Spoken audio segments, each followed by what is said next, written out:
20절 말씀에 그러므로 앞에 말씀을 들었기 때문에 19절까지 내가 갚으리라고 주께서 말씀하셨기 때문에 원수를 하나님이 감당하셨기 때문에 그러므로 우리는 뭘 해야 되냐? 원수를 갚지 말고 원수가 줄이면 먹이고 목마르거든 마실 것을 주랍니다. 할 수 있겠습니까? 못하겠습니까? 그런데 아마 비슷한 일을 경험한 적이 있을 거예요.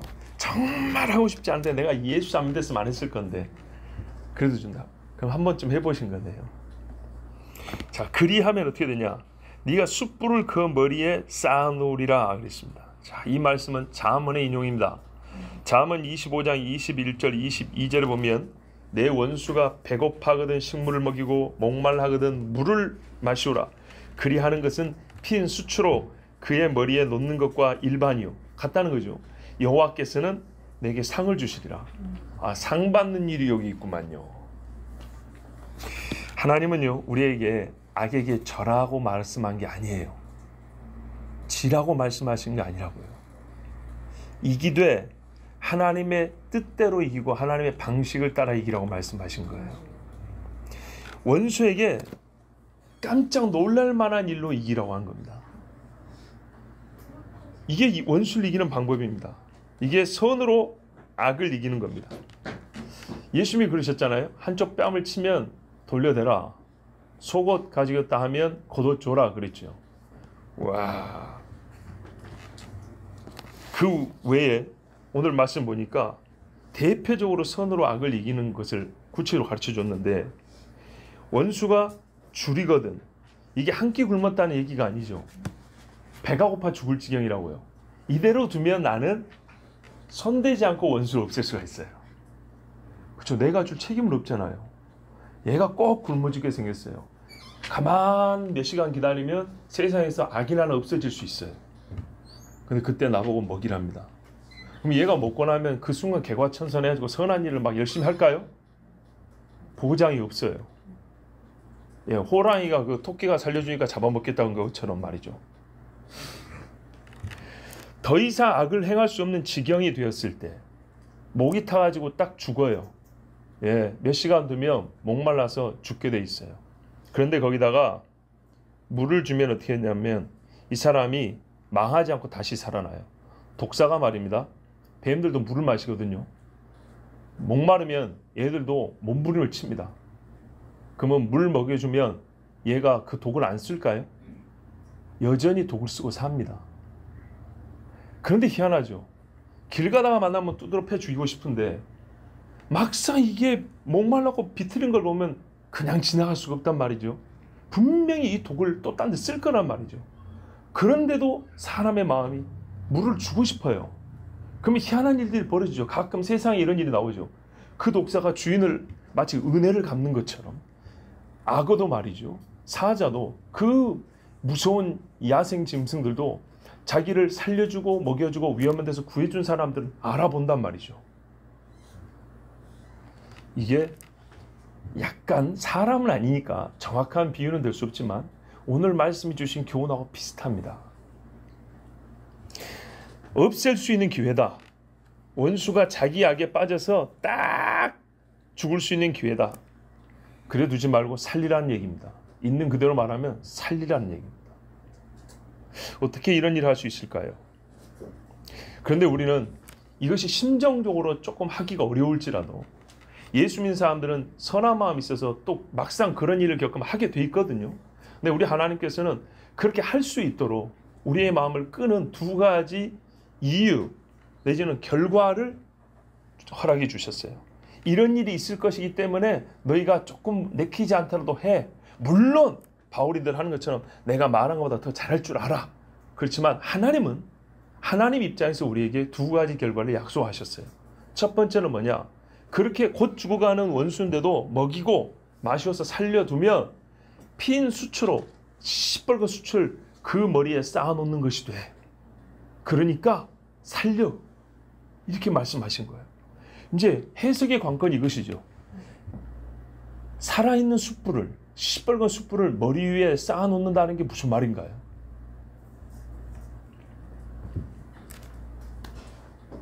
그 전에 이 어려운 질문에 답을 하기 전에 이 말씀이 어디 말씀을 인용한 거라고요? 잠언. 신약과 구약에 있어서 지혜는 동일합니다. 하나님의 공의는 똑같습니다. 그죠?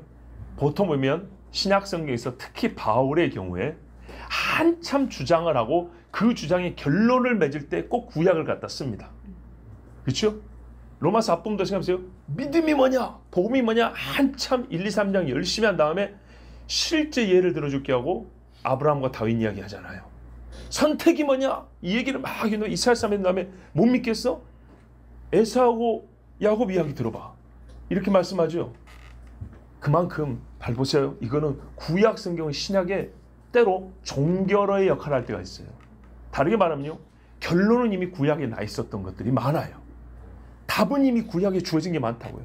만약 그렇지 않았으면 구약 사람들, 구약의 믿음의 사람들은 항상 어떤 일의 결과도 모르고 그 끝도 모르고 풀어진 실을 붙잡고 가다가 끝을 보지 못하고 죽은 사람들, 목적지에 도달하지 못하고 죽은 사람들밖에 안 되는 거예요. 이거는 메시아를 만나냐 못 만나냐 그 이야기를 하는 게 아니에요. 하나님께서 명하신 선한 일에 주어진 결말과 상이 무엇인지 알지 못하고 다 죽었냐? 그렇지 않아요. 구약에도 답이 주어졌어요. 요셉 보세요. 형들에게 팔렸지만 형들에게 원수갑지 않았더니 답이 주어졌죠. 그를 통하여 하나님이 이스라엘을 준비시켰단 말이죠. 그의 생애에 하나님이 허락하시고 목적하신 바는 다 이루었어요. 가나안에 들어갈 준비를 마쳐놓고 그의 생애를 마쳤다 이 말입니다. 하나님께서 공의와 지혜로 우리에게 허락하신 복들, 이 생에서 그 답을 얻고 누려야 될 것들은 구약이나 신약이나 공의 똑같이 하나님 허락해 주셨어요. 자, 공의의 본질과 그 일을 성취함에 있어서 하나님은 뜻을 바꾼 적이 없습니다. 그래서 구약의 원칙을 신약의 말씀을 증거할 때 갖다 써도 하등의 문제가 없고요. 항상 조화를 이루며 훨씬 더 그걸 강화시켜 우리에게 믿음을 줍니다. 하나님의 뜻은 하나님의 본성부터 시작이기 때문에 하나님의 속성이 변하지 않는 한 모든 성경이 일치하며 시대와 상황과 무관하게 항상 진리입니다. 그래서 옛적에도 원수를 먹이고 마시우고 했던 것은 하나님께서 그 원수의 머리는 숯불을 얻는 것이 되며 우리는 상을 얻는 것이 됩니다. 저 역시도 오늘 이 말씀을 증거하면서 계속 옛적의 믿음의 사람들의 신뢰를 들 것입니다. 왜? 바울도 잠언을 갖다 썼지 않습니까? 자, 다시 한번 보십시오. 내가 숯불을 그 머리에 쌓아놓으리라. 누가요? 네가 나 사람이 숯불을 그 머리에 쌓아놓는데 이게 무슨 말인가요? 내가 악인에게 나에게 악을 행한 사람에게 선한 일을 해주면 걔는 나한테 악을 행했고 나는 선을 행했으니까 그 사람의 악은 배가 되고 나의 선은 또 배가 되고 그래서 그 사람이 더 무섭고 끔찍한 형벌을 받는다는 느낌을 우리가 생각하지 않고 읽으면 대번에 그런 느낌을 받게 되죠. 그렇죠? 아, 숯불이 태우는 거 아니에요. 내가 그 사람한테 선하게 해주는데 얘가 그걸 나한테 계속 악으로 갚으면 머리에 숯불이 쌓이니까 어떻게 돼요? 더 끔찍한 형벌을 받는다. 더 많은 형벌을 받는다. 이렇게 읽힐 수 있잖아요. 그런 뜻이 아닙니다. 그렇게 되면요. 네가 그랬으니까 내가 친히 원수를 갚는 거라고 똑같아요. 내가 저 사람 죽이고 싶으니까 어떻게 해요? 더 물 갖다 주는 거예요. 제가 더 큰 벌을 받게 하고 싶으니까 먹을 거 더 줘버린 거야. 더 죽어버려라 이러고. 그죠? 이거는 결국에는 내가 원수 갚는 거 똑같잖아. 하나님이 요거를 중단하라 그랬단 말이죠. 그런 말이 아니에요. 시간만 연장했을 뿐이지 시간 연장의 손해를 형벌의 증가로 받겠다 이거 아닙니까? 지금 당장 안 죽이고 내가 뭘 거여서 연장을 시켰어요. 시간을. 살 수 있는 시간을. 대신에 형벌은 더 많이 부어준다. 뭐 그거 아닙니까? 이건 하나님이 우리에게 명하신 바가 아닙니다. 여러분, 숯불이 머리에 쌓이면 그 열기와 뜨거움을 견딜 사람이 있을까요? 없지요. 바로 그겁니다. 그러면 여러분, 악인에게 선을 반복한다면 그때마다 숯불이 쌓인답니다. 그때마다 숯불이 쌓인다고요. 자, 본래 보면 숯불은 한 덩어리만 갖다 놔도 여기서부터 불이 붙어서 사람이 머리부터 타져 죽게 돼 있습니다. 한 덩어리만 갖다 놔도. 근데 그 다음 덩어리를 갖다 놓을 때까지 얘가 살아있어요. 그 다음 덩어리를 갖다 놓을 때까지 또 살아있어요. 무슨 말이죠? 여기서 말하는 숯불은 형벌을 얘기하는 게 아닙니다. 대본에 끝없이 타는 불 지옥을 생각하면 안 됩니다. 이 생존 시기의 얘기입니다. 이 사람이 숯불이 계속 쌓이는 것을 느껴요. 죽지 아니하고 어디가 탈까요? 이게 진짜로 타버리면 한 덩어리에 죽는 거죠. 그죠? 죽지 않는데 뜨거움을 갈수록 더 가중하게 느껴요. 어디가 타냐면 여기가 타는 겁니다. 그런 말씀입니다. 죽이는 것이 목적이라면 한 번 놓인 숯불이 온몸에 번져 죽음을 맛보게 됩니다. 그러나 예컨대 작년에 놓은 숯불 위에 올해 또 놓고 1년 있다 또 하나 놓고 한다면 지난 1년간 이 숯불은 그 사람을 완전히 태우지 않냐고 뜨거움만 줬다는 겁니다. 죽지 않았어요. 즉 악인은 자기의 기대와 반응과 악한 목적과 전혀 상반되는 그리스도인의 선한 행위에 양심에 불이 붙습니다. 가시채를 뒷발질하기가 네에게 고생이로다. 이게 계속 걸리는 거예요. 그런데 얘가 내가 또 나쁜 짓을 했는데 또 선한 일을 하는 거예요. 또 더 막 양심에 찔리는 거예요. 최종 목적이 뭘까요? 회개케 하려 함이에요. 회개케 하려 함. 얼굴이 후끈거립니다. 악을 행하는데 하나님이 또 햇빛을 준단 말이에요. 물론 결과는 모든 사람에게 똑같이 나타나지 않아요. 어떤 악인들은 이 악을 더 재미삼아 하는 사람이 있고, 우리가 무력한 줄 알고 바보인 줄 알고 그 악을 즐기고 더 악독하게 하는 사람도 있겠죠. 그 사람은 자기가 자기 머리에 숯불 넣는 거예요. 이제 그거는. 그러나 우리가 하는 것은요, 그 사람을 죽이는 게 아니고 그 사람에게 이 느끼지 못할 수가 없는, 느낄 수밖에 없는 뜨거움을 통해서 이 사람의 양심이 불타오르게 하는 거예요. 그래서 주님 앞에 나오게 하기 위하여 선을 행하라 하는 겁니다. 그래서 이 일을 제대로 맛본 사람은 어떻게 하냐? 그 뒤에 사람이 달라집니다. 최소한 한때라도 달라집니다. 이 사람들은 자기 죄에 대하여 처음으로 고뇌를 하게 됩니다. 고뇌, 고통스러운 생각을 하게 됩니다. 고통이 돼요. 너무 착한 사람을 봐버리면 악인들이 어쩌냐면요, 근심을 해요. 굉장히 그 사람이 신경 쓰여. 바로 이게 그 사람이 살 수 있는 기회를 제공받는 겁니다. 이게 숯불을 넣는 겁니다. 아까 말씀드린 대로 최종 그 사람의 결과, 그 행위의 결과는 그 양심의 생동력에 따라 다르겠지만은 우리의 할 일은 선한 행위로 그 머리에 숯불을 넣는 것입니다. 그리하면 악인은 죄를 깨닫게 되고요. 우리는 어떻게 되죠? 이건 원수 갚음의 전략이 아니라 그를 살리기 위한 행위였기 때문에 하나님께서 상을 주시죠. 그래서 로마서에서는 끝까지 인용은 안 했지만 자문에는 뭐라고 되냐면 여호와께서 내게 상을 주시라 되었다고요. 만약에 내가 스스로 원수를 갚아버리면 말씀을 어긴 건데 왜 상을 주겠어요? 그런데 네가 그 머리에 숯불을 넣는 것이 되면 원수는 내가 갚고 네가 원수 갚지 않는다면 나는 너에게 상을 주리라 그랬어요. 자, 하나님께 맡기고 악인에게 내가 악을 다하여 하나님의 재판을 조작하려는 그런 짓을 하지 않으면 여호와께서는 나에게 상을 주십니다. 이제 구체적인 신뢰를 한번 볼까요? 우리가 잘 아는 사람 있죠? 딱 떠오르는 사람 누굽니까? 그렇죠, 다윗이죠. 우리 다윗 형님 이야기 한번 볼까요? 다윗이 사울에게 억울하게 쫓게 됐습니다. 왜요? 사울의 죽인 자는 천천히요, 다윗의 죽인 자는 만만이라. 이 여인들이 좀 지혜로웠어야 되는데 꼭 그걸 듣는 데서 얘기를 해가지고, 사울 같은 인간은 이게 마음이 좀 좁단 말이죠. 하여튼 그 뒤로 죽이려고 했는데 역시 보세요, 예수님을 죽이려고 가룟 유다에게 마귀가 들어간 것처럼 악신이 들어간 거예요. 살 의는 반드시 악한 영이 역사하는 겁니다. 그래서 죽이려고 창을 던졌는데 이 나이 많은 사람이 그래도 등치가 엄청 크잖아요. 일반 사람들도 머리가 어깨 위라 그랬어요. 키가 한 30cm 큰 겁니다. 키가 30cm 크면 체격이 얼마나 큰지 아시겠죠? 이라고 창을 던져버리니까 창이 돌로 된 벽에 꽂혔다 했어요. 물론 뭐 석회석일 수도 있지만 하여튼 벽에 꽂힐 정도로 창을 세게 던질 수 있는 사람이 사울이에요. 자, 거기다가 귀신 들면 사람 힘이 세집니다. 자, 이제 요랬는데 말이죠, 억울하게 도망을 다닙니다. 억울한데도 불구하고 실권이 사울에게 있기 때문에 많은 사람이 사울 편에 섰습니다. 다윗 편에 선 사람은 진짜 불황자들 중심으로 해가지고 한 400명, 좀 불안해서 600명. 초창에 이제 그리고 도망을 당했어요. 그러다 잘 알다시피 여러분, 엔게디 동굴 있잖아요. 사해 바닷가에 그 근처에는 엔게디 포도원도 있고 예. 그 엥게디 그 동굴 속에 들어갔는데 이 사울이 급하게 일을 벌여 들어왔다 이 말이죠. 그때 다윗이 어떻게 했습니까? 겉옷을 벗었는데 왕복이겠죠. 겉옷을 살짝 베어 가지고 갔죠. 다윗의 사람들은 뭐라 하냐면 하나님께서 주신 기회라 그랬어요. 악인을 죽일 수 있는 기회. 당신이 선하고 저 사람이 악하다는 거 안다.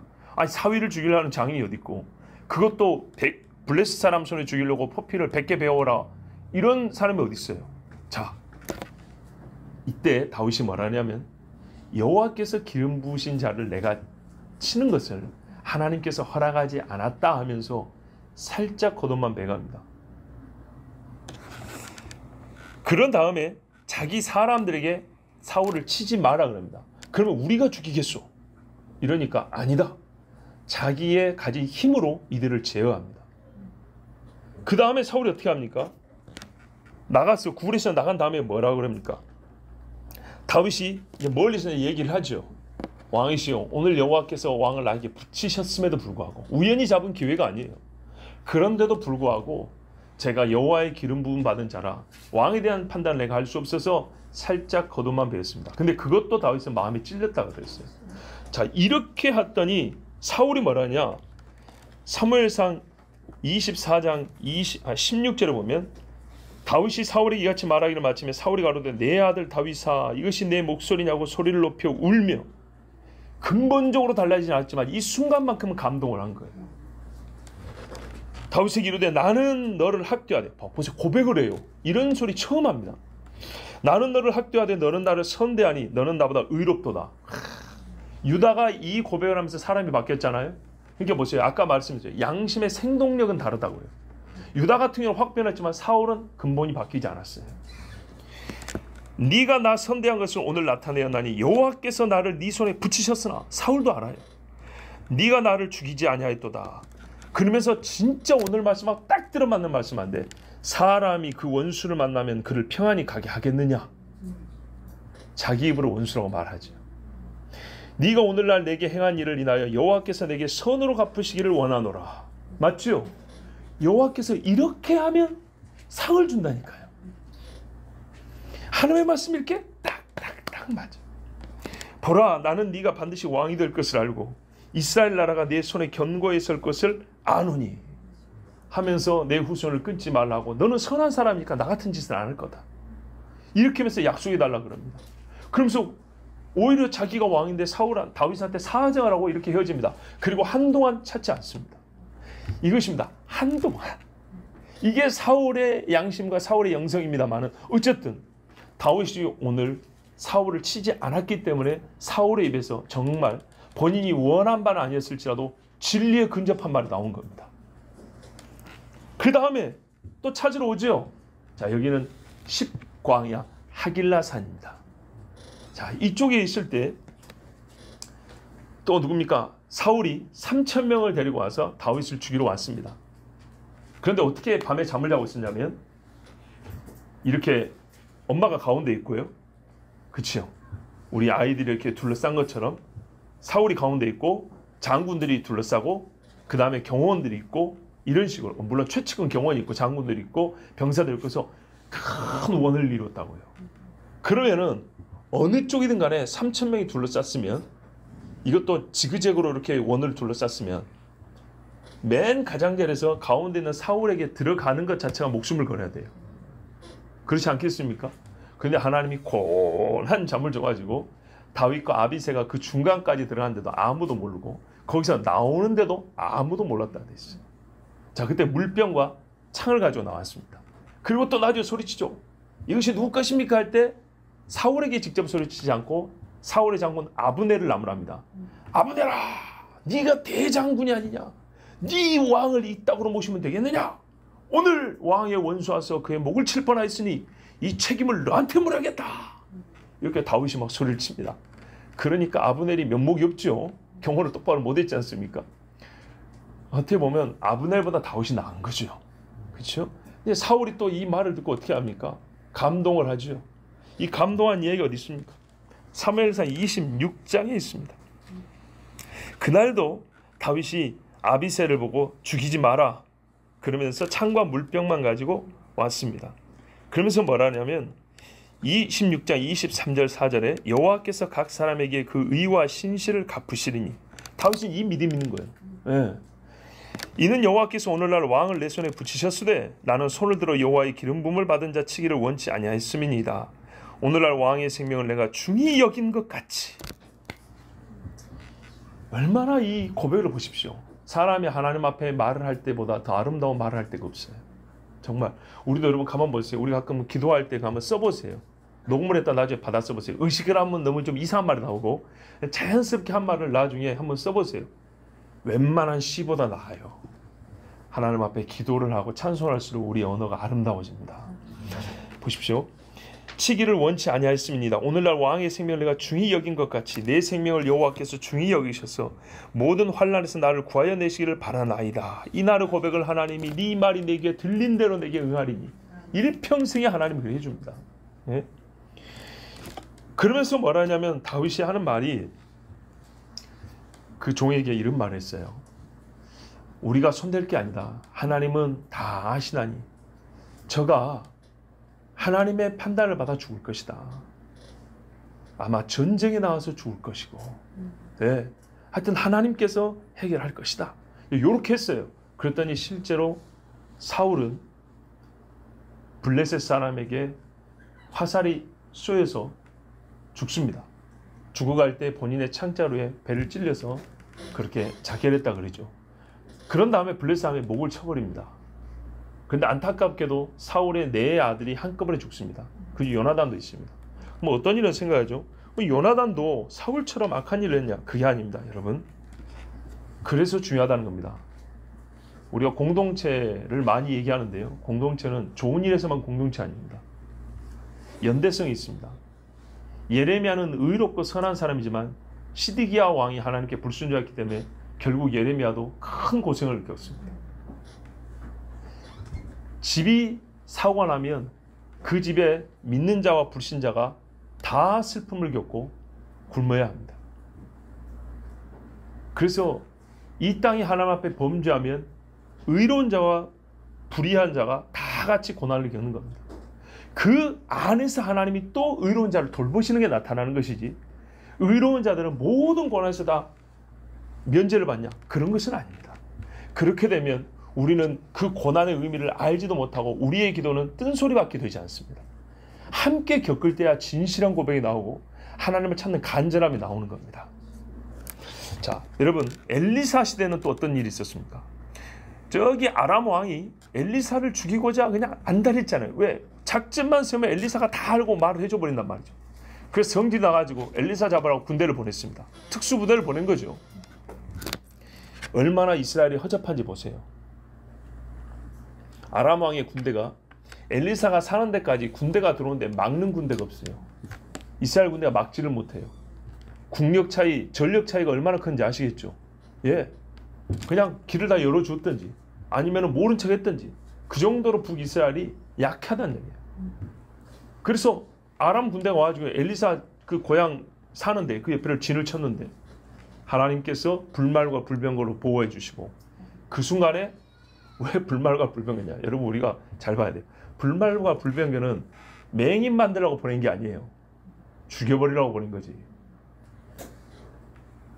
예수님께서 이 땅에 오실 때 말 타고 오신다 했습니다. 구름 타고 백마와 그 탄자들을 보라. 이한 검으로 쏴 죽여버린다 그랬어요. 하나님이 전제할 때 얼마나 많은 사람, 천사는 18만 5천명 죽여버리죠. 예, 천사는 무지막지하다 그랬어요. 죽이려고 보낸 겁니다. 그런데 엘리사는 뭘 원했냐? 하나님, 이들의 눈을 어둡게 하옵소서. 엘리사의 간구입니다. 죽이려고 못 죽였을까요? 왜 갑자기 설교가 마음에 안 드십니까? 엘리야를 보세요. 엘리야가 뭐라 그랬어요? 하나님이 살아계신 것과 내가 여호와의 종인 것이 맞다면 하늘에서 불이 내려 너희를 죽여버릴 것이다. 하고 그 자리에서 50명씩 꼬실러 죽여버렸어요. 사람 타 죽는 건 눈에서 보면 얼마나 끔찍합니까? 정말로. 예? 건장한 청년 50명이 앞에서 불에 타서 몰살하는 그 꼴을 보고 있다고 생각하면서요. 이게 맨정신으로 살 수 있는 사건입니까? 무서운 일입니다. 근데 엘리사는 그렇게 안 했어요. 엘리야의 영광 갑절을 받았음에도 불구하고 저들을 눈을 멀게 해달라 했어요. 그래서 눈이 멀었어요. 데리고 갔습니다. 아이고 잘못 찾아왔어. 갑시다. 어디로 갔어요? 사마리아성 수도로 들어갔어요. 수도로 들어가니까 요즘 말로 수도방위 사령부가 난리가 났죠. 아무리 그래도 그렇지. 이것들이 우리 몰래 왔을지 몰라도 어디라고 수도까지 말 타고 중무장한 군대가 막 온단 말이에요. 그러니까는 눈은 안 보이지 귀는 듣지만은 이러면 진짜 무섭죠. 눈이 안 보이고 귀만 되면 사람이 오금이 저리죠. 이 군대들이 무서워서 발발발발 떨고 있는데 옆에 사람들이 저것들을 죽여버리자 어쩌자 막 소리가 막 왁자지껄할 거 아닙니까? 그래서 부들부들 떨고 있는데 엘리사가 하는 말이 그럴 게 아닙니다. 꼭 죽여야 될 원수라도 잡고 나면 우리가 그럴 수 없는 법인데 이들에게 물과 떡을 줍시다. 꼭 말씀 그대로입니다. 자, 그 말씀이 어디 있습니까? 열왕기하 6장에 있습니다. 제가 일부 읽어드리겠습니다. 열왕기하 6장 18절에서 읽어드리겠습니다. 아람 사람 엘리사에게 내려오매 엘리사가 여호와께 기도하여 이르되 보세요. 기도했다 하잖아요. 이게 엘리사의 원함이었어요. 원하건대 저 무리의 눈을 어둡게 하옵소서 하며 엘리사의 말대로 그들의 눈을 어둡게 하신지라. 누가? 하나님께서. 네 기도가 내게 합한지라. 엘리사가 그들에게 이르되 이는 그 길이 아니요 이는 그 성읍도 아니니 나를 따라오라. 내가 너희를 인도하여 너희가 찾는 사람으로 나아가리라 하고, 물론 거짓말이지만 살리려고 한 거짓말이었어요. 그들을 인도하여 사마리아에 이르니라. 그리고 눈을 열어줬어요. 하나님 눈을 열어 보게 하옵소서. 또 기도를 했습니다. 그랬더니 열고 나니까 포위 돼가지고 이 사람들이 이제 죽게 됐죠. 그때 두려워하는 그들에게 뭐라 합니까? 이스라엘 왕이 21절에 그들을 보고 엘리사에게 이르되 내 아버지여 내가 치리이까? 내가 치리이까 하니 대답하되 치지 마소서. 칼과 활로 사로잡은 자애들 어찌 치리이까? 그래요. 전쟁터에서 사로잡은 포로도 서로 피 튀긴 데서 잡았기 때문에 쥐고 싶잖아요. 그렇다 할지라도 쥐지 못하는 것인데 어찌 치리이까? 떡과 물을 그들 앞에 두어 먹고 마시게 하고 그들을 주인에게로 돌려보내소서 하는지라. 왕이 위하여 음식을 많이 베풀고, 참 그래도 왕이 착하네요. 많이 베풀었어요. 대충 주지 않고. 그들이 먹고 마시며 놓아 보내니 그들이 그들의 주인에게로 돌아가니라. 이로부터 아람 군사의 부대가, 보세요 말씀 그대로, 다시는 이스라엘 땅에 들어오지 못하니라. 아멘. 물론 영원히 들어오지 못했다는 얘기는 아니에요. 적어도 우리가 그렇죠. 여호수아 당대의 장로들이 생존 시에는 이스라엘이 여호와를 쫓았던 것처럼 이 사람들이 이 경험을 한 이 부대는 이스라엘 들어가고 싶지 않은 거예요. 이들의 영향을 받는 그 시간만큼은 적어도 우리가 그래도 이스라엘에 이렇게 참 우리를 죽여도 되는데 우리 이렇게 선대성도 어떻게 치러갈 수 있겠어요? 그 양심이 작동하는 시간이 있었다는 거예요. 이 하나님 말씀이 신뢰입니다, 여러분. 하나님 말씀은요, 우리 가끔 그래요. 가끔 하나님 말씀 설교를 들으면은 그런 거죠. 근본적 실제, 그러니까는 마지막에 있을 영원한 실제를 너무 주장해서 현실의 적실성이 떨어진 것 같지만 그렇지 않아요. 우리가 실제 당면한 과제들도 영원을 바라보고 하면 실제로 통한다니까요. 하나님의 원수가 품을 믿고 그 영원한 판단을 믿고 보니까는 지금 여기서도 원수가 친구되는 일이 벌어진단 말입니다. 이 사람들이 더 이상 치지 못하는 이런 하나님의 상주심이 나타난다고요. 여러분, 이것이 하나님의 진노를 더 쌓고 친히 하나님께서 원수가 없게 하는 방법입니다. 친히 하나님께서. 왜요? 그들은 나에게 악을 행했으나 나는 정직하고 선한 일을 하여 하나님의 기쁘심이 되었기 때문에, 하나님의 권한을 내가 월권하지 않았기 때문에 하나님이 갚아주십니다. 내가 똑같이 악을 행하여 원수를 갚고자 하면 하나님께서 하실 일이 없는 겁니다. 그런데 다윗처럼 엘리사처럼 하기가 쉽냐? 어렵지요. 평시에 아는 사람, 가까운 사람한테도 이런 일 잘 안 하는데 어찌 원수에게 하겠습니까? 그렇죠? 아까 사울이 고백했잖아요. 사람이 그 원수를 만나면 그냥 보내는 일이 있겠느냐? 정말 너는 특이한 일을 하는 사람이로다. 이 고백이, 이게 보편적인 사람의 생각입니다. 그러면 우리가 뭐부터 훈련해야 되냐?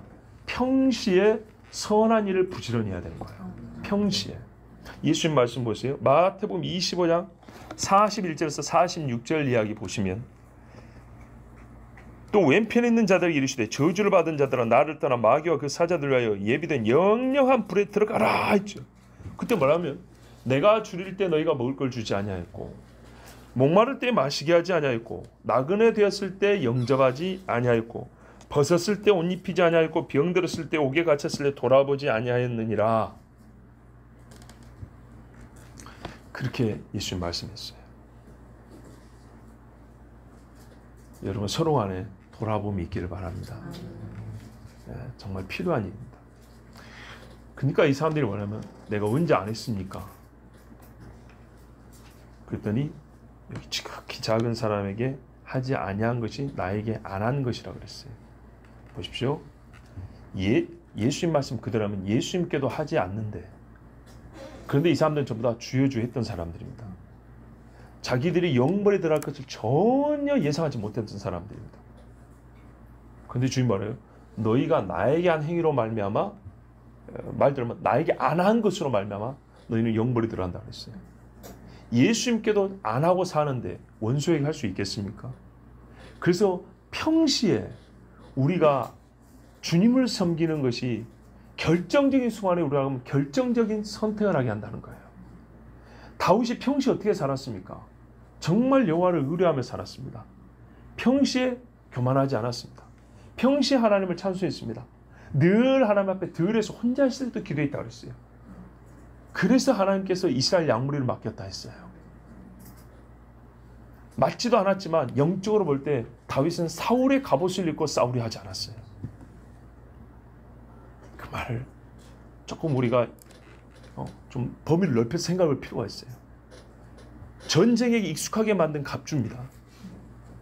전쟁을 위하여 만든 옷입니다. 전쟁을 위하여 만든 무기입니다. 그런데 다윗은 현실의 문제를 싸우는데도 불구하고 이 현실의 전쟁에 가장 적합하게 만들어 놓은 무기들을 취하지 않았어요. 그럼 돌을 들고 간 거 아닙니까? 아니요. 엄밀히 말하면 다윗은 여호와 이름, 만군의 여호와 이름 하나밖에 없었어요. 그 이름이 있었기 때문에 하나님이 돌을 던져도 이기게 해주는 겁니다. 솔직히 요만한 돌은 골리앗에게 아무것도 아닙니다. 어떤 해도 입힐 수 없습니다. 어떤 해도 입힐 수 없지만 만군의 여호와를 의지하자 결정적 해를 입힐 수 있는 무기가 되게 하신 겁니다. 그런데 우리가 현실에 당면한 문제를 사울의 갑주를 입고 싸우려고 할 때가 많아요. 그렇게 싸우는 게 아닙니다. 만군의 여호와 이름을 하면 무기가 안 되는 것이 무기가 되게 하십니다. 이게 선으로 악을 이기는 거예요. 그렇잖아요. 악은 악으로 이기는 거예요. 그런데 우리 하나님 말씀하신 것은 그렇게 싸우는 것이 아니라고 이미 말씀해 주셨고 그 신뢰를 구약의 여러 믿음의 사람들, 세상이 감당하지 못한다는 그 사람들의 삶을 통해서 가르쳐 주셨어요. 악인의 행위는 또 육체의 고통을 주는 것만으로 국한되지 않습니다. 우리가 평시에 선을 행하는 것이 익숙해져야 하지만 그러면 우리가 이제 또 한 가지 다른 측면에서 생각해 볼까? 우리에게 원수인 그 사람들은 우리의 육체의 고통을 주는 것을 일단 우리가 생각한단 말이죠. 근데 그것만이 아니죠. 원수라고 불려진 사람들은 육체의 고통을 첫 번째로 주는 경우는 별로 없습니다. 서로 무력으로 원수된 상황 같으면 육체의 고통을 첫 번째로 주지만 보통은 사회적 고통 내지는 인격적 고통을 줍니다. 다른 말로 하면 조롱이나 비웃음이나 모욕을 합니다. 이래 가지고 사람이 살 의에 이르는 경우가 있습니다. 그죠? 그렇지 않습니까? 내가 좀 못났다고 저 사람이 나를 그 못난 것을 비웃었어. 그래서 열받아서 그날 소주병 깨고 찔러버린 경우 있죠. 그런 것들 가끔 나오잖아요. 바로 이거거든요. 주먹으로 맞았다고 꼭 칼을 드는 게 아니에요. 말로 침을 당하면 칼을 드는 경우가 있어요. 자, 이런 경우에도 우리가 어떻게 해야 되냐? 참아야 되는 거죠. 이 예는 가장 훌륭한 예를 보여주신 분이 계세요. 그분이 누구일까요?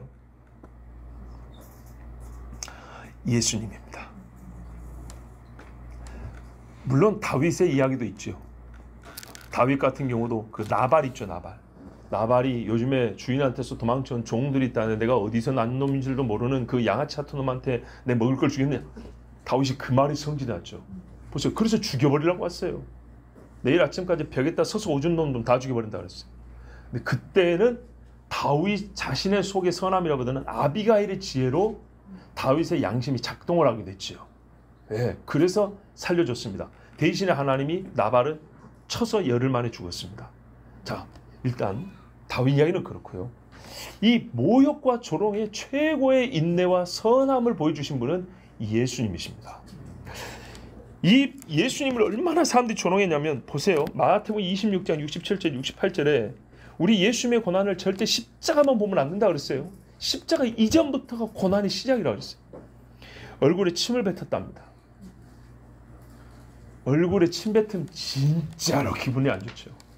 정말로 기분이 안 좋죠.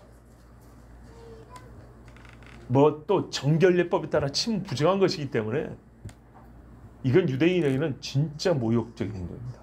그 다음에 주먹으로 뺨을 쳤답니다.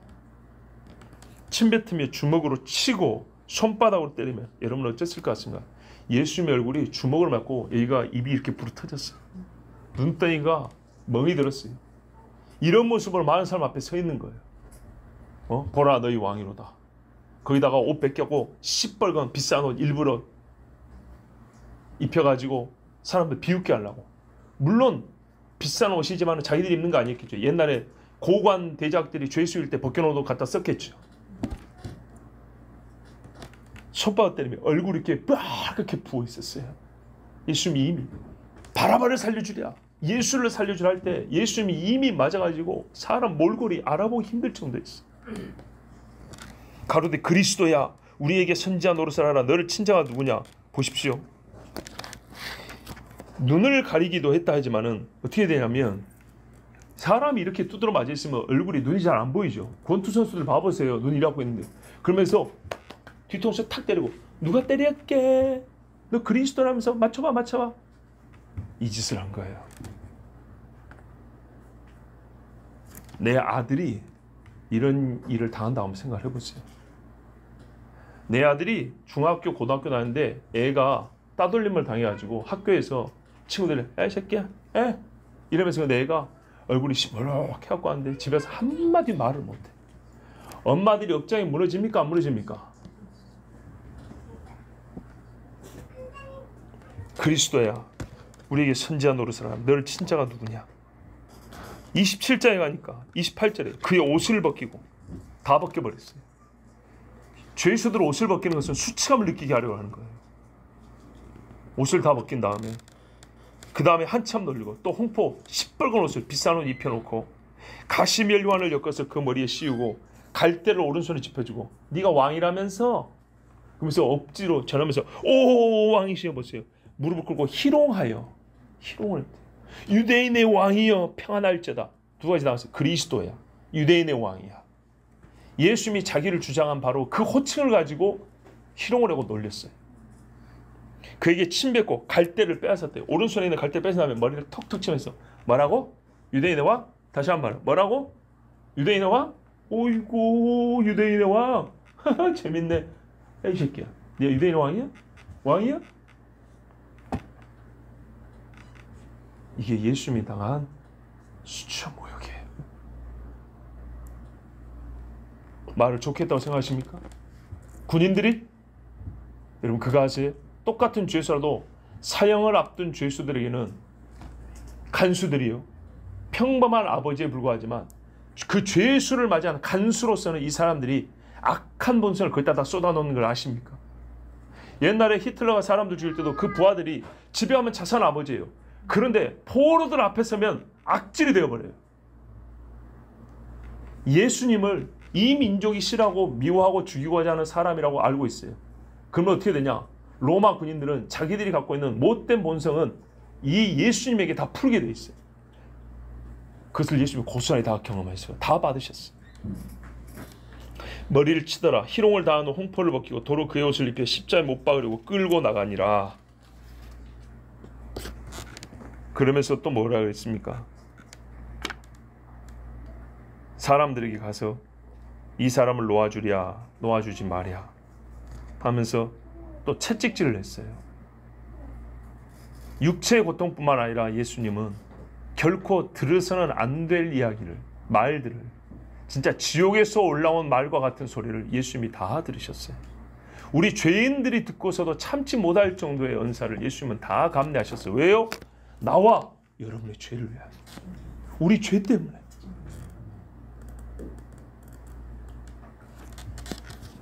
그래서 빌라도가 예수님을 못 박은 다음에 죄패를 붙였는데요. 이 죄패는 말이죠. 유대인들에 대한 반감도 있어요. 그렇죠? 살려주고 싶어 했지 않습니까? 빌라도가. 그런데 빌라도는 신자는 아닙니다. 그래서 빌라도에는요. 예수님에 대한 조롱도 있어요. 이게 이중적 의미가 있습니다. 그 죄패. 유대인의 왕 나사렛 예수. 이게 결코 칭찬하라고 써준 이름입니까? 상패입니까? 아닙니다. 죄패입니다. 근데 유대인들은 거기다가 자칭이라 쓰면 더 좋겠다 했는데 됐어. 내가 할 거 다 했어요. 유대인에 대한 좋지 않은 감정도 있어요. 그지만 빌라도가 유대인의 왕 나사렛 예수라고 쓴 것은 그 이름 안에 드는 비밀이 있어서 하나님의 섭리입니다. 예수님이 누군지 알려면 섭리지만 빌라도 자신은 예수님을 좋게 생각해서 써준 건 아닙니다. 왜냐? 그 죄패를 보고 사람들이 보인 반응을 보면 압니다. 마태복음 27장 37절에서 44절까지 보면 그 머리 위에 있는 유대인의 왕이 예수라 쓴 죄패를 붙였더라. 이때 예수와 함께 강도들이 십자가에 못 박히니 하나는 우편에 하나는 좌편에 있더라. 지나가는 자들은 자기 머리를 흔들며 예수를 모욕하여 가로되 성전을 헐고 사흘에 짓는 자여 네가 만일 하나님의 아들이여든 자기를 구원하고 십자가에서 내려오라 하며 그와 같이 대제사장들과 서기관들과 장로들과 함께 희롱하여 가로되 저가 남은 구원하였으되 자기는 구원할 수 없도다. 저가 이스라엘의 왕이로다. 맞지요? 사람들이 그 죄패와 함께 예수님을 희롱을 하고 모욕했다 그랬어요. 그걸 보고 오히려 겁을 먹거나 우리가 잘못했다 이렇게 말하는 사람이 없었어요. 지금 십자가에서 내려올 자다. 그러면 우리가 믿겠노라. 저가 하나님을 신뢰하니 하나님이 저를 기뻐하시면 이제 구원하실지라. 제 말이 나는 하나님의 아들이라 하였도다 하며 함께 십자가에 못 박힌 강도들도 이와 같이 욕하더라. 죄패는 지나가는 사람들의 모욕을 유발했고 대제사장과 옆에 못 박힌 죄수들의 비웃음과 분노를 일으켰습니다. 예수님을 향하여. 그러나 주님께서는 뭐라고 말씀하셨습니까? 지금까지 말씀 안 하시다가 이때 하신 말씀이 뭐예요? 이에 예수께서 이르시되 아버지 저들을 사하여 주옵소서. 자기들이 하는 것을 알지 못함이니이다 하시더라. 그러면서 군병들이 옷을 제비 뽑고 있는데 또 보세요. 백성은 서서 구경하고 관리들은 비웃어 이르되 이 말씀을 듣고도 비웃어서 저가 남을 구원하였으니 만일 하나님이 택하신 자 그리스도이면 자기도 구원할지다 하고 군인들도 희롱하면서 나와 신포도주를 주며 이르되 네가 만일 보세요. 유대인의 왕이면 네가 너를 구원하라 하더라. 이 죄패는 결코 예수님을 명예롭게 하는 이름이 아니었어요. 그럴 의도로 붙인 게 아니에요. 실제로 보는 사람들마다 그것 때문에 예수님을 더 조롱했어요. 왕이 세상에 못에 박혀 있어? 고기 말리는 것처럼? 네가 만일 유대인의 왕이면 네가 너를 구원하라 하더라. 그리고 바로 옆에 누가복음 23장에 뭐라 되냐? 그의 위에 있는 유대인의 왕이라 쓴 패가 있더라. 이렇게 연결시켜놨잖아요. 이 패를 보고 사람들이 더 예수님을 조롱하고 비웃은 거예요. 그런데요, 이렇게 비웃는 중에 저의 죄를 용서해 주시옵소서 했잖아요. 예수님이. 그 말을 듣고 이게 선으로 핀 수술 머리에 쌓는 거거든요. 그 말을 듣고 달린 행악자 중 하나는 비방하여 이르되 네가 그리스도가 아니냐 너와 우리를 구원하라 하되 하나는 그 사람을 꾸짖어 이르되 네가 동일한 정죄를 받고서도 하나님을 두려워하지 아니하느냐 우리는 우리가 행한 일에 상당한 봉을 받는 것이니 이에 당연하거니와 이 사람이 행한 것은 옳지 않은 것이 없느니라 하고 이르되 예수여 당신의 나라에 임하실 때 나를 기억하소서. 이게 십자가에서 나타난 발생한 구원의 사건이에요. 예수님이 이렇게 조롱을 받는데도 아버지여 저들을 용서하옵소서 자기들이 하는 짓을 알지 못함이다 하니까 이 한 사람이 예수님이 십자가에서 7마디 했어요. 근데 7마디인데 이 행악자에게 네가 오늘 나와 함께 낙원에 있으랴 네 뒤에 것 빼면 앞에 2마디가 3마디밖에 안 했어요. 그 중에 앞에 초창에 한 말이 뭐냐면 저들의 죄를 사하시옵소서 했어요. 이게 바로 선으로 네 원수의 머리에 숯을 놓는 거예요. 예수께서 이르시되 내가 진실로 내게 이르노니 오늘 네가 나와 함께 낙원에 있으리라 하시니라. 아멘. 주님의 선하심이 죄인의 머리에 숯불을 놓았고 이 죄인은 회개에 이르렀고 주님은 하나님께 상을 받았습니다. 보세요. 아까 자만에 상을 너는 여호와께 상을 받으리라 했죠. 나는 정말 할렐루야. 히브리서 12장 2절에 믿음의 주여 또 온전하게 하신 이인 예수를 바라보자. 그는 그 앞에 있는 기쁨을 위하여 십자가를 참사 부끄러움을 개의치 아니하시더니 십자가에 이 뼈에 살에 못을 박는 고통을 개의치 아니하시다니까 부끄러움을 개의치 아니하더니 이 조롱과 수욕을 개의치 아니하시더니 하나님 보좌 우편에 앉으셨느니라. 아멘. 하나님 말씀 정확하잖아요. 나는 너에게 상을 주리라.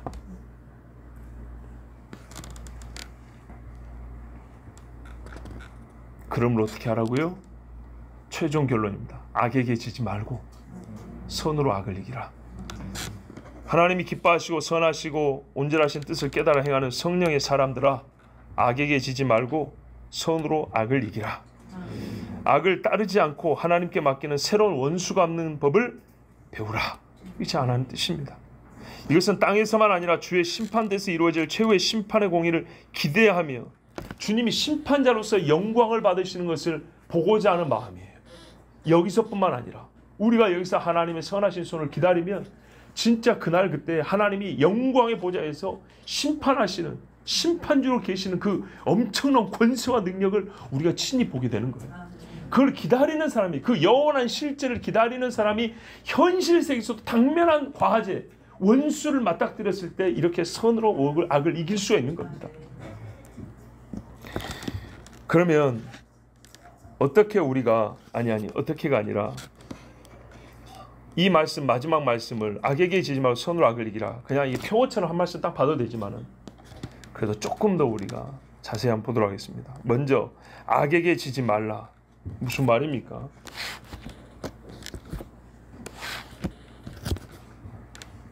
악은 아까도 말씀드린 대로 싸워서 이겨야 하는 겁니다. 절대 져서 끌려가면 안 됩니다. 그런데 또 단어가 바뀌었죠. 처음에 악이 악이더니 중간에 원수였다가 다시 또 악으로 바뀌었습니다. 추상적 악이 아닌 현실에 당면한 악으로서 원수를 말했습니다. 그런데 다시 원수에서 악으로 얘기합니다. 왜 이렇게 바뀌었냐면 이제는 보세요. 악이 추상이 아니고요, 개념이 아니고요, 현실입니다. 근데 현실인데 그 현실은 보이지 않는 영적인 깊이가 있는 겁니다. 이 본질적 악에서부터 현실의 원수가 나오는 겁니다. 그래서 이 가장 깊은 것을 지금 얘기하는 겁니다. 악에게 지지 마라. 악 그 자체에게 지지 말라는 겁니다. 우리에게 눈앞에 보이는 정도만 생각하지 말고 우리는 근본적인 악과 싸우기 때문에 눈앞에 보이는 원수도 선으로 이겨야 된다는 얘기입니다. 악인이 내 앞에 있습니다. 그러나 악인의 개별적 악은 악의 보편성에서 시작되는 겁니다. 자, 마귀의 근본 거짓말에서부터 각 사람의 거짓말이 나오는 겁니다. 그러므로 우리는 항상 악을 대할 때 근본의 악을 우리가 마주하고 있다는 것을 알고 그 개별자로서의 악인들과 원수를 마주해야 되는 겁니다. 마귀를 보는 눈이 있어야 되는 거죠. 우리가 싸우는 상대는 바로 그놈입니다. 바꿔서 말하면 물리적 현실을 넘어서 영의 현실을 대면하고 있음을 생각해야 한다는 말입니다. 그래서 우리가 악에게 지면 어떤 일이 벌어지냐, 이 말씀대로 하지 않냐고 우리가 악으로 한번 싸워보겠다, 깡으로 한번 해보겠다 하면 어떤 일이 되냐, 우리가 먼저 영적 타격을 받습니다. 내가 악해져 버려요. 내가 악인이 되어간다고. 근데 이 영적 타격은 너무 심각해갖고요, 이 인격적 고양됨이 확 떨어져가지고 사람이 저급한 사람이 되어버려요. 그리고 그런 경우에 보통 몸에 병도 함께 오는 경우들이 있습니다. 뭔가 장애가 생깁니다. 악에게 지지 말라. 이 말은 마귀를 대적하라는 말과 같습니다. 지지 않으면 버티고만 있으면 지지 않습니까? 그것이 아니죠. 마귀를 대자면 마귀가 피해간다 했습니다. 즉 마귀는요, 악한 원리를 가지고 작동을 시킵니다. 세상에 마귀가 쓰는 악한 원리들을 다 퍼뜨렸어요. 법으로, 제도로, 관습으로 이것을 작동을 시킵니다. 우리가 이런 악의 원리에 빠지지 않고 생각하는 능력을 길러야 합니다. 악의 속여에 빠지지 않고 말하는 것을 배워야 합니다. 악의 표징을 분별하고 제거하는 법을 하나님의 말씀을 통하여 배워야 합니다. 아까 다윗이 했던 것처럼 말이죠. 교묘하게 생활 곳곳에 스며들어 있습니다. 근데 이 악의 원리가, 예를 들어서 우리가 어떤 일을 할 때 한 가지 방법밖에 배운 게 없어요. 근데 하필이면 그게 악의 원리로 하는 방법이에요. 하나님께서는 선의 원리로 할 수 있는 방법을 가르치는데 우리가 성경을 모르기 때문에 그럼 어떻게 해야 되지? 항상 듣는 말이 보통 이런 말이에요. 그럼 어떻게 살아야 됩니까? 나한테 물어보지 말고 성경을 보세요. 성경을. 정말로 이 입에서 뭐가 나오겠습니까? 성경에 보면 답이 다 나옵니다. 그 다음에 선으로 악을 이기라 그랬어요. 악이 패하게 해야 돼요. 예, 악이 패를 맛보게 해야 돼요. 먼저 보시면 선으로 악을 이기라고 그랬어요. 선밖에 악을 이길 수 있는 게 없다는 것을 우리가 대전제로 받아들여야 됩니다. 좀 더디게 보일지라도 반드시 선에는 악을 이길 수 있는 게 없습니다. 그 방식은, 그러면 선으로 이기는 방식이 뭐냐? 20절에 가르쳐줬죠. 배고프거든 먹이고 목마르거든 마시고, 예수님 말했어요. 헐벗으면 입혀주고. 독사가 이 새끼가 분명히 오늘 지나면 내가 지금 물 먹이는지 모르고 돌아다니나 내 발을 물 수도 있어요. 그래도 얘가 죽어가면 물을 마셔주는 거예요. 이게 하나님이 선으로 악을 이기는 방법이에요. 이긴다. 악이 폐하를 맛보게 하는 거예요. 한쪽 뺨을 때리는 자에게 다른 뺨까지 내어주는 방식, 이것이 악을 이기는 선입니다. 그리하여 어떤 일이 벌어지냐? 악인은요, 보세요. 악인은 어떻게 사냐면 악의 땅에서 살아요. 약간 문학적 표현을 써볼게요. 악인은 악의 땅 너머에 무엇이 있는지 몰라요. 아무것도 없는 줄 알아요. 그런데 이렇게 선으로 악을 이기는 자가 있으면 어떻게 하냐면요, 내가 살고 있는 악의 땅 너머에 선의 땅이 있다는 것을 그 안개 사이로 어렴풋하게 보게 돼요. 이게 아까 처음에 말한 대로 핀 수출을 쌓는다는 얘기입니다. 이렇게 이 사람은 그 선에 대한 갈망이 조금 생길 수 있어요. 자기 악에 대한 자극과 동시에 선에 대한 갈망이 조금씩 생겨요. 그래서 가끔 이런 친구 있죠. 참 못되게 사는데 선한 친구들 꼭 한 놈씩 좋아하는 애들 있죠. 너희들이 어떻게 친구가 되는지 몰라. 그런 애 있죠. 선한 애는 말 그대로 선하니까 얘를 좀 어떻게 좀 개도 하고 싶어가지고, 그리고 참 사랑하니까 친구로 교제하는데, 악한 놈은 얘하고 있으면 엄청 부담되거든요. 나쁜 짓을 할 수가 없어. 그런데 가끔 그래도 얘가 그럴 때가 있죠. 내 옆에 정신머리 똑바로 박힌 친구 하나 있다는 거. 가끔 깡패들도 그래요. 내가 친구가 있는데 하면서 진짜 똑바른 친구를 잘하는 경우가 있어요. 바로 그런 경우입니다. 그런 사람이 있음으로 해서 사람이 이렇게 선하게 살아야 된다는 것을 볼 수가 있어요. 알 수가 있다고요. 적어도 믿는 사람들이 그렇게 되어야 합니다. 이리하여 우리가 악을 이기게 되는데, 이기는 악은 그의 악만이 아닙니다. 나의 악도 이기게 됩니다. 이렇게 하면 우리가 그 사람을 이긴다고만 보시면 안 됩니다. 먼저 나를 이기는 겁니다. 내 심령이 정결하여짐을 경험합니다. 이렇게 살아보면, 야, 내가 이렇게 깨끗해질 수도 있었구나. 하나님이 나를 이렇게 정직한 인간으로 지금 빚고 계시구나. 이거를 먼저 경험합니다. 내가 쉽게 말해서 사람다워지는 걸 느껴요. 하나님 닮은 게 뭔지를 내 스스로 먼저 체험을 하게 돼요. 이 복을 놓쳐도 되겠습니까? 선을 사모하게 됩니다. 앞으로도 정직하게 살아야 겠다는 각오와 정직도 되는구나라는 힘이 생깁니다. 그리고 마지막 주의 심판날을 소망함이 더 커짐도 체험합니다. 이렇게 살수록 주님의 심판날이 두렵고 말이죠. 저 멀었으면 좋겠다가 아니라 가까우기를, 그날이 소망이 돼요. 분명히 있잖아요. 주의 오심을 너희가 간절히 사모하라 그랬잖아요. 그게 돼요. 내 영이 먼저 선에 반응하는 것입니다. 그렇지 않겠어요? 선을 행하는 내가 먼저 반응을 하고 내 영이 먼저 자극을 받고 그거를 받는 사람이 또 자극을 받는 것이죠.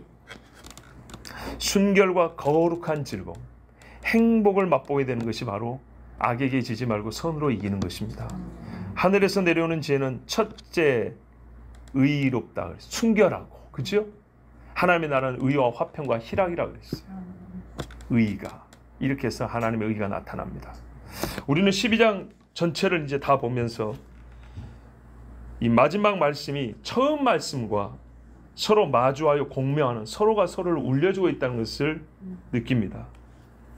제가 뭐 특별한 결론을 내지 않고 첫 세 구절과 마지막 세 구절을 읽어보겠습니다.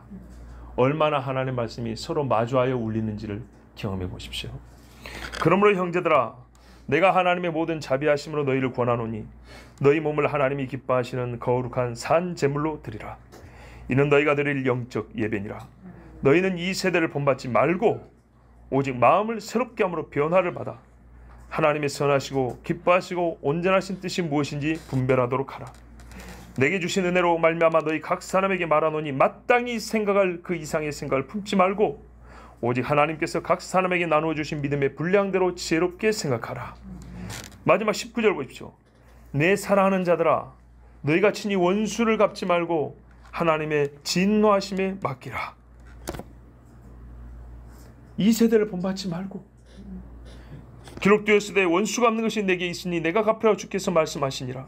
네 원수가 줄이거든 먹이고 목마르거든 마시게 하라.